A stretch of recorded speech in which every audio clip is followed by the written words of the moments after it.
G'day, hi and welcome. Alright, today I want to talk to you about regrets and mistakes. The mistakes you make in life can affect you forever.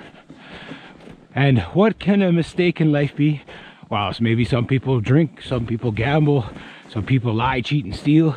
And that's all bad and all. But a real mistake in life is using a wheelbarrow when you can use a snow scoop to bring home beavers. Introducing the snow scoop beaver first. It's even black. It's even black. That's pretty beaver doomy looking, you know what I mean? So just because of this, I have to catch a beaver today.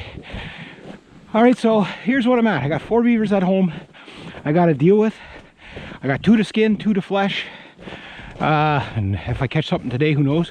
But today, it's like I wanted to build Rome today, but my knee, it's not bad.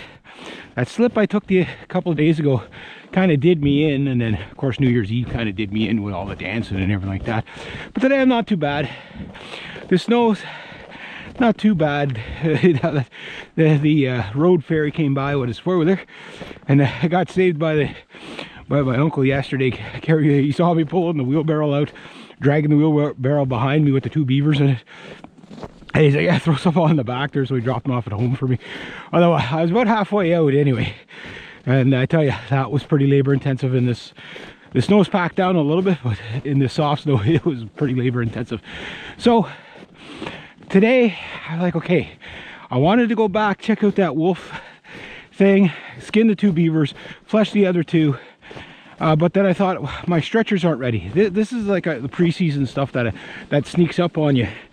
So you start catching beavers or wolves, coyotes, fox, whatever mink, marten, whatever you're after, and you don't have enough stretching units to dry them out on. It slows you down and you get backlogged that way. So today I'm just going to check my trap. I'm going to hold off on the wolf out in the slash where the wolf was no longer a slash. I mean, everything's grown up now. But I'm going to hold off on that till tomorrow, because I also today wanted to bring back some of the other traps. I'm rethinking my beaver blitzkrieg. I might stay on 2 fronts, because I don't want to abandon this house yet if there's still more beavers there. But I've got to get a push on those other beavers way over there. So I'm thinking 3 traps up there, plus those, I guess there's another 5 in the drowning sets. So that I think would be pretty good. But then that makes life harder for me, because then I'm divided into 2 fronts.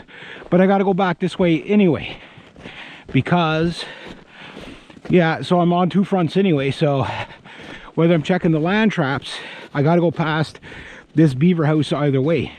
It's just I got to divert in. So I'm like, well, it might have had an extra 15-20 minutes to my day, but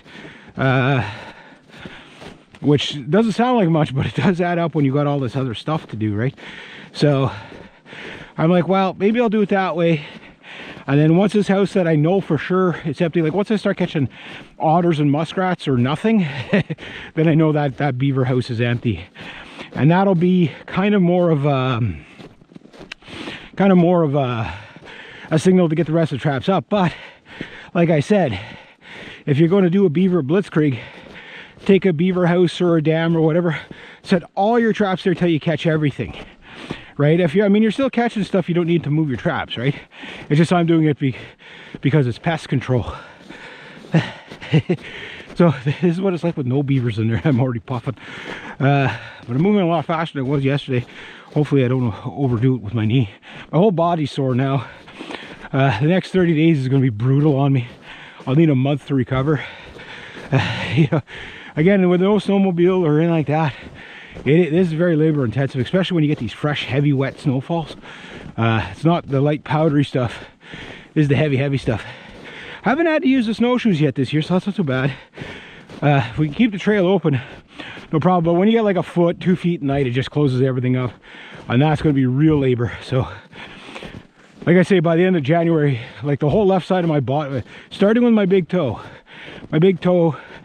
is really sore, just from the way it rubs in my boot. That toe has always gotten sore. I guess it's starting to get a bunion on it or whatever. Then moving up to my knee, I've always had bad knees anyway, but this knees took a beating the other day when I kind of slipped at home. They're just off the ice or whatever, and kind of did a bit of a Bambi on ice thing. I didn't go down, but it was just like, you tear those ligaments a little bit, eh? Hurts like a bastard for a day or two, and you can't, and then of course it seems like everything you do, you don't realize how much you use stairs until your knees hurt. You know what I mean? It's like, oh, you gotta go up the stairs sideways there like an 80-year-old. I'm like 46. So not too bad. I'm almost pretty, the good news is I heal quick and I can tolerate a fair amount of discomfort. So I'm not too bad that way, but at some point you have to give your body a break. Then moving up to my hip and my back, well, obviously, walking through the bush and this kind of ground and stuff like that every day kind of does a number on you, right? And you're always sinking, and there's always that sinking in the snow and stuff like that, and the uneven ground really plays a number on your back. Then moving up, well, my rotator cuff on my left arm has always been a bit bad. I pulled that one years ago, and all you young guys out there now, that you get hurt, you fall off your skateboards, you get into a motorcycle crash, whatever it is, you're like, I'm fine. As soon as you get my age, it's like you wake up. I remember when I was in my 20s, some guy named Richard, he told me that him and this other lady, they were both in their 40s, like, says, as soon as you hit 40, he says, at 38, 39, you feel on top of the world, you're working out, you feel good. He says, then you wake up and you're 40. And he goes, you go to bed feeling absolutely like $1 million bucks, and then you wake up as if like some gremlin in the middle of the night beat on you with a 2x4 and you're sore for like no reason. And it's like, and it's like, I laughed at it. Yeah, you're just being a wuss. But unfortunately he was right. Yeah, like you just go to bed feeling fine and you wake up and they're like, why is that sore? I slept. You know what I mean? Yeah, so things sneak up on you, and you don't heal quite as fast as you do when you're in your 20s. So take care of yourself in your 20s, so when you get my age, you're still mobile. One good thing though, I'll leave that there for now, is being mobile all the time keeps you mobile. So yeah, so okay, so I'm gonna get back there. I won't be doing the wolf thing today, but I will be. It's quite mild, getting kind of warm. A little trick, little tip: if you start to sweat, open yourself up, because as soon as you start to sweat, that's when you get sick. So that, or stop, take a break, open your jacket, do whatever you got to do. Stay nice and cool. It's right around -3, 0, that kind of thing. Last past couple of days. So once it gets colder again, it's not so bad, because then you can you don't get so hot. But anyway, I got less than 20 minutes of recording time left, so I'm gonna cut this one short. Just thought I'd show you what my latest update, but I got a busy day, so there we go. Have a good one.